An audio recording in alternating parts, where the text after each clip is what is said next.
Hello and welcome to Books of Blood. My name is John, and tonight I've got my August 2020 TBR for you. So that being said, let's go ahead and get underway. This first one was sent to me by Bad Dream Entertainment in exchange for an honest review, and this is Laughing at Shadows. And this is edited by Brett Reistroffer. Who says you can't laugh at horror? We've all heard of being scared silly, so obviously there's room between slashings, hauntings, and summonings for a good knee slapper. And that is exactly where this book of dark-minded but light-hearted short fiction comes in. If you've ever giggled at guts, chuckled at cannibals, or laughed at severed limbs, then this collection of humorously macabre stories might be right up your dark little alley. With 12 tales from some seriously sick and silly writers, it's guaranteed to tickle your funny bone, if not rip it right out of you. Authors featured in this anthology include Skylar Goff, Andrew Johnston, Alyssa Eccles, Santiago Examino, Eric J. Guignard, Jeff Strand, George Nicolopoulos, C.L. Raven, Sean Logan, William West, Brandon Butler, and W.T. Patterson. And some of the stories in here, let me read. I'm going to read the titles of like 5 of them, I guess. Murder Sandwich by Skylar Goff, Bad Dates and Dragons by Alyssa Eccleson, Captain Pistachio's Charming Rampage by Jeff Strand, The Night Stalkers by Sean Logan, and Dying Art by C.L. Raven. And that is Laughing at Shadows. Okay, next up from Silver Shamrock Entertainment. They sent me 2 books in the mail the other day. I wasn't expecting them or nothing, but I'm really appreciative that they did. They do that every now and then. They send me stuff out of the blue, which is really awesome of them. So thank you for that, Silver Shamrock Publishing. So this one is Curse of the Pigman, and this is by Asher Ellis. And this cover is by Keelan Patrick Burke, the author Keelan Patrick Burke. He does some awesome covers. Failed baseball player Jason Dillon has just moved to the quiet Vermont town of East Valley, but unfortunately his timing couldn't have been worse. Though the entire 20th century only brought 8 notable storms to the Green Mountain State, Hurricane Ivana has just arrived with a special delivery, a tree through Jason's roof. On his desperate trek to find help, Jason comes upon Sophia, a little girl who has been tied up and left in the woods. Despite his best intentions, Jason's attempt to help the child has interrupted the ritual of a neighborhood cult, a ritual that protects the town from an ancient demonic swine. With all the roads leading out of town impassable, Jason and his few allies must not only escape the pursuing cultist, but somehow survive a curse that has left the majority of East Valley's population with an insatiable hunger. Cultists, cannibals, and the demon itself must all be defeated if Jason and his friends are going to survive the Curse of the Pigman. And that is Curse of the Pigman by Asher Ellis. Next up, also from Silver Shamrock Publishing, and also one that they gave me in exchange for an honest review. This is Slaves to Gravity. And this is by Wesley Southard and Summer Cannon. After waking up in a hospital bed, paralyzed from the waist down, Charlie Snyder had no idea where life would take her. Dejected, broken, and permanently bound to a wheelchair, she believed her life was truly over. That is, until gravity no longer applied. But there are other things out there waiting in the dark, repulsive, secretive creatures that don't want Charlie to touch the sky, and they'll stop at nothing to keep her on the ground. And that is Slaves to Gravity. And that cover is also by Keelan Patrick Burke. Again, like I said, he does an awesome job with these. Next up, this is book 2 in the Splatter Western series. This is by M. Innenbach, and this is Hunger on the Chisholm Trail. And that is a badass cover, if you ask me. The first cattle drive of the season leaves Texas for Abilene, Kansas along the Chisholm Trail, but unforeseen terrors lay hidden in the natural beauty of the land. In the heart of Indian Territory lies the sleepy town of Duncan, a friendly respite from the dusty land. But something lurks in the untamed West, a powerful creature that hunts to satiate its horrifying hunger. The land will run red with blood, and only Carl Beck stands a chance against the ancient evil. And that is Hunger on the Chisholm Trail.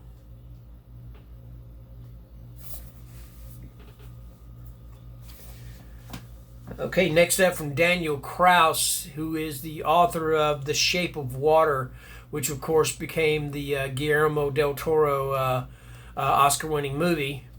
I've got Blood Sugar. And again, this is by Daniel Kraus, and this is one of those hard case crime books.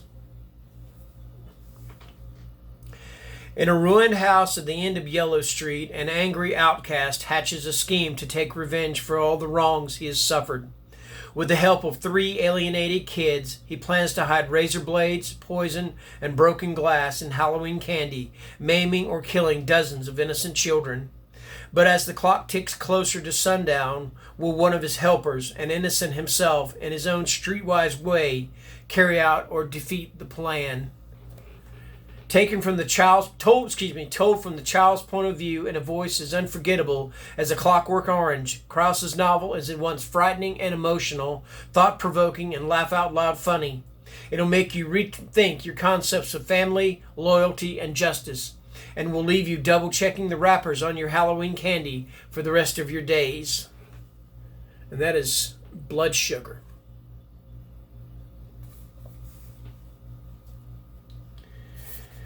All right, next up, and this is a holdover from my July 2020 TBR. I didn't get to it then. I'm hoping to get to it this month. And this is The Fisherman by John Langan. In upstate New York, in the woods around Woodstock, Dutchman's Creek flows out of the Ashicon Reservoir. Steep banked, fast moving, it offers the promise of fine fishing and of something more, a possibility too fantastic to be true. When Abe and Dan, 2 widowers who have found solace in each other's company and a shared passion for fishing, hear rumors of the creek and what might be found there, the remedy to both their losses, they dismiss it as just another fish story. Soon, though, the men find themselves drawn into a tale as deep and old as the reservoir. It's a tale of dark pacts, of long-buried secrets, and of a mysterious figure known as Der Fischer, the fisherman. It will bring Abe and Dan face to face with all that they have lost, and with the price they must pay to regain it. And that is The Fisherman by John Langan. Heard a lot of good things about that book. Next up, this is another holdover from my July 2020 TBR. And this is I Am Providence by Nick Mamatas. For fans of legendary pulp author H.P. Lovecraft, there is nothing bigger than the annual Providence-based convention, the Summer Tentacular. But Colleen Danzig, a horror writer and first-time attendee, is unsettled to discover that among the hobnobbing between scholars and literary critics is a group of genuine freaks, book collectors seeking volumes bound in human skin, and true believers trying to summon the elder god Cthulhu, one of their idols' most horrific fictional creations. The feat is hardly underway when Colleen's roommate for the weekend, an obnoxious novelist known as Pinocchio, turns up dead, his face neatly removed. As Colleen finds the convention goers to be disturbingly undisturbed about the unsolved murder, she embarks on her own investigation, uncovering a darkness where occult truths have long been lurking. A darkness where Pinocchio is waiting, spending a lot of time thinking about Colleen, narrating a new Lovecraftian tale that could very well spell her doom. And that is I Am Providence by Nick Mamatas.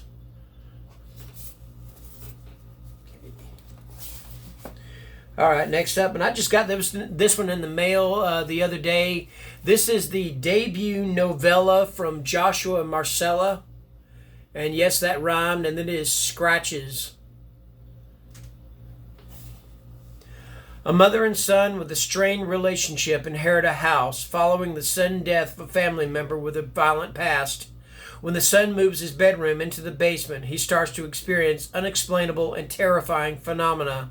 After he uncovers a dark secret concealed in the house, they quickly learn that some truths are better left a mystery. Can they overcome their differences in order to survive, or will the darkness consume them both? And that is Scratches by Joshua Marcella.